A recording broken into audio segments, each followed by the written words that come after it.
Weather's been nice for the past couple of days. This morning I figured I'm going to start working on the blacksmith shop again. It's been a project that's, I don't know, 2.5 years old, and other things just got in the way. So, back at it. I wanted to show you a few things that I did. One thing that I think is really cool, and it's mostly accidental. There's no lights in the building yet. You can see that I'm running power for outlets in the building. I'm going to be connecting it with a plug to the power in the house. If I connect it directly, then I need a permit. If I use a plug, then it becomes an appliance rather than a building. One of those funny things about taxes, but it'll save me a lot on taxes, and also I don't need the permit and all the other stuff to go along with it. The thing that I wanted to show you today is it's a blacksmith shop, and I wanted to have it be relatively fireproof. So I'm using Durock board for the bottom 3 feet of the wall, and I got these pavers which have kind of a cool pattern in it, and I thought, well, I'll just set them on the floor there, and when I get over to the corner I'll cut off whatever I need to cut off. But I wanted to show you the cool thing that happened when I went to put the block in. I thought sure as the world I was going to have to cut off those pavers. Lo and behold,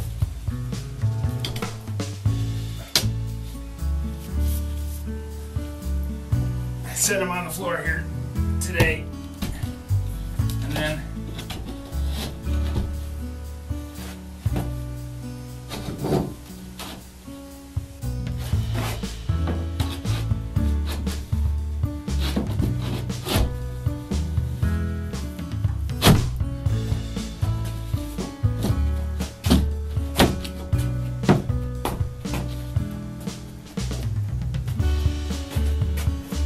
a little bit of doing, but you couldn't ask for a better fit.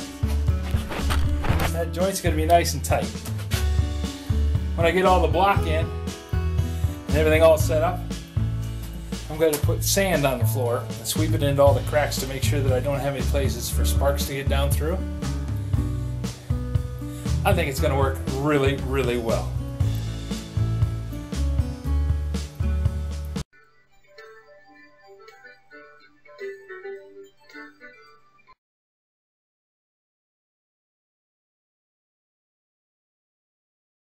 Today in the lumberyard, I'm going to show you how to lay out and cut the pieces and assemble one of my sawhorses. A lot of people have asked me, those are neat sawhorses and really sharp ponies. How do you make them? Well, here's a plan how to do it. We're going to start with the end piece, which is called a gusset.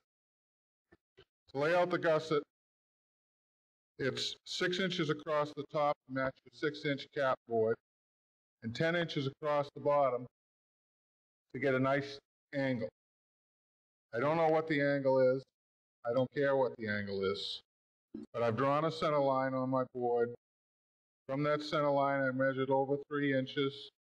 And I draw a line, diagonal, and another little.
X-Carve is one of the latest generation small-scale CNC carving machines, created by Inventables, built by you, or in this case, me. That's 144 threaded inserts installed. My X-Carve arrived in 4 different shipments, 2 of which were quite badly damaged en route from the States. But thanks to the good packaging, nothing inside was damaged. If you've an ounce of common sense, then building the X-Carve really is a piece of cake. The online instructions are really clear and cover step by step how to do it. Pre-cutting threads in the ends of the maker slides was the only deviation from the instructions I felt I needed to make. I did follow a tip from the New Brick workshop about using cable ties at the ends of the belts to stop them slipping.